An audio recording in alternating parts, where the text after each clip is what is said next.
Kiko Pangilinan and Risa Hontiveros versus BBM rice tarification. Dad, alam mo ba na si Senator Kiko Pangilinan at Senator Risa Hontiveros may ginawa silang resolution laban sa kapangyarihan ni President Bongbong Marcos tungkol sa rice tarification. Ang kini-criticize nila kay BBM, sinasabi nila na binaba ni BBM ang tarification or rice tariff na imported rice from 35% to 15%. At dahil dito, mas marami daw imported rice ang pumapasok sa bansa dito sa Pilipinas at mas nahihirapan daw ang mga local farmers na mag-compete sa mga imported rice. Ang sinasabi ni Senator Kiko Pangilinan at Senator Risa Hontiveros, nahihirapan daw ang mga local farmers kasi ang taas-taas daw ang cost ng production dito sa mga rice farmers dito natin sa Pilipinas at ang cost ng production daw sa ibang bansa tungkol sa rice mas mababa. Kaya mas mababa daw ang halaga or presyo ng rice galing sa mga imported countries. Anong masasabi mo dito, Dad? Well, tingnan natin, suriin natin. No? Una, yung hangarin ni Senator Kiko Pangilinan at Senator Risa Hontiveros ay napakaganda. No? Gusto nilang matulungan yung ating mga magsasaka. Ngunit, dapat timbangin din natin kung ito'y talagang makakatulong sa sanlibutan. Ano? Kasi nga dapat titimplahin mo yan, titimbangin mo. Ilan ba yung masasaktan o mapeperwisyo against sa mga makikinabang? Kasi nga kung titingnan natin ang mga farmers natin, siguro nga may mahigit kumulang mga 1 milyon na lamang sila, no? At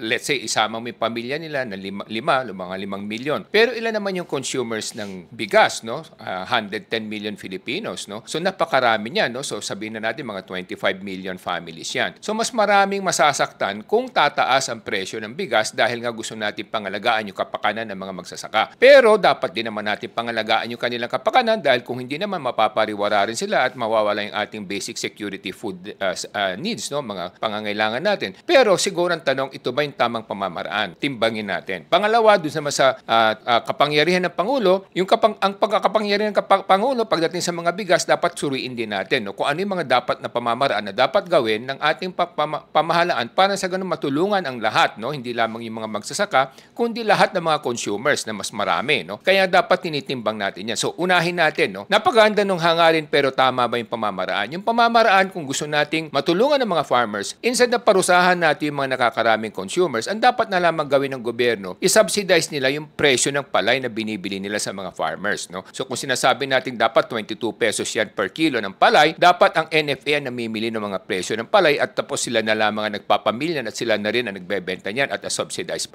price, no? Kasi nagbebenta naman ng gobyerno ngayon sa mababang presyo. Ngayon, kung sasabihin naman natin na kinakailangan parusahan natin yung nakararami para tulungan yung mga iilan, hindi naman yata patas yun, no? Kasi kung ganyan ang ating patakaran sa lipunan, talagang masasakripisyo ang direksyon ng ating bayan. Ngayon, pagdating naman sa Pangulo, ano pa yung dapat gawin ng ating Pangulo ng pamahalaan para sa ganun matulungan ang mga magsasaka at the same time, mapababa natin ang presyo ng bigas. Una, yung mga presyo ng fertilizer, no? Kasi kung titingnan natin, ang presyo ng fertilizer sa ating bayan mas mataas kaysa sa ibang bansa. Mukhang may mga napoprotektahan dito ng mga oligopolistic na companies na nag-i-import ng fertilizer, no? Pangalawa, siyempre titingnan natin. Kung talagang small-scale farming yan, hindi makakakompete yan. Ang kailangan talaga sa ating bayan, large-scale farming, no? So napakahalaga niyan. Kung talagang maliliit lamang sila, siyempre yung cost of production nila napakataas, yung cost of ng mga acquisition nila ng mga inputs napakataas din dahil wala silang advantage in terms of economies of scale. So dapat yun ang pagtuunan ng Pangulo, no? Mas mabuti pa siguro magkaroon tayo ng mga large-scale farming at itong mga farmers natin ma-absorb ng mga large-scale enterprises. Kung titignan natin sa Mindanao, maraming ganyan, mga multinational na nagfa-farming at mga large-scale farming, no? Alagang-alaga yung mga kapakanan ng mga farmers, no? Hindi lamang sila nabibigyan ng sweldo, inuupahan yung kanilang lupa, at the same time, pinag-aaral yung mga anak, libreng hospital ng mga private enterprises, no? Kasi nga large-scale farming sila, nakakapag-compete yung mga malalaki. Saka siyempre, meron sila mga financial management capability. Pero kung ipipilit natin yung maling pamamaraan, small-scale farming pa rin, yung ating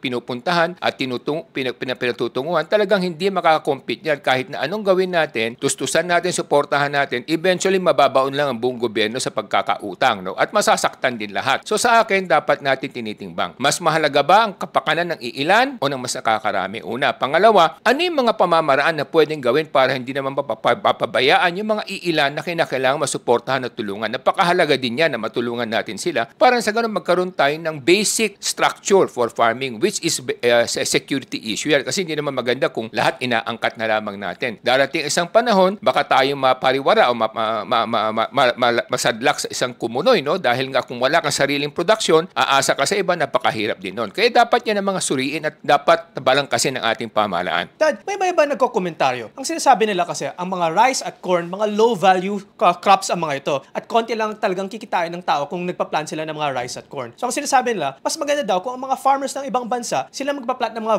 high-value crops katulad mga pineapple, banana, coconut, coconut, etc. Para yung kinikita nila doon, yun yung gagamitin na pambili ng low-value crops sa mga ibang bansa. Kasi ang sinasabi nga ng mga ibang tao, kung ang mas mura talaga ang rice or production ng rice sa Vietnam at Thailand at talo pa ang mga Filipino farmers, ba't hindi na lang mag-plant tayo ng ibang klaseng crops na mas high value, tapos bumili na lang tayo ng lahat ng rice natin galing Vietnam at Thailand, pero mas kumita pa tayo dahil mas mataas ang value ng crops natin ngayon sa Pilipinas. Tama rin naman yan, no? That is also another way of thinking it, no? Pero sa akin, mas maganda mayroong diversification, no? Ibig sabihin yan, tama na mag-plant tayo ng mga high-value crops para sa ganun mas magandang kikitahin ng ating mga farmers. Katulad ng sinasabi ko kanina, kung titingnan na sa Mindanao, yung mga large-scale farming doon, they are planting high-value crops, no? Pineapple, bananas, no? Mangoes, asparagus, no? Yun ang mga kanilang tinatanim doon. At nakikita natin, alagang-alaga yung mga farmers doon, no? May mga housing pa, kung support, whatever, no? Talagang ang mga farmers doon natutulungan at nasusuporta ng maayos. Pero siyempre, kung dito naman sa ibang bahagi natin, mga rice farmers lang talaga, ang problema, maliliit yung mga sinasaka nila, no? Normally 3 hectares, 5 hectares, 2 hectares. Tapos siyempre, hindi talaga kakayanin yun. Pati mechanization na lang, mahirapan sila dahil sa laki ng cost o capital ng equipments, no? Saka yung mga gastusin. Hindi nila talaga kakayanin. Saka siyempre, pangalawa, wala silang mga proper education, which is very important also. Kasi kung hindi maayos yung edukasyon ng mga farmers natin in terms of new techniques, new technologies and everything, talaga mahihirapan sila, hindi sila makakompete. So, dapat yan ang pagtuunan ng ating pamahalaan kung paano isasatuwid ang tatakbuhin ng ating agriculture industry para sa ganun gumanda naman ang ating production. At the same time, kumita yung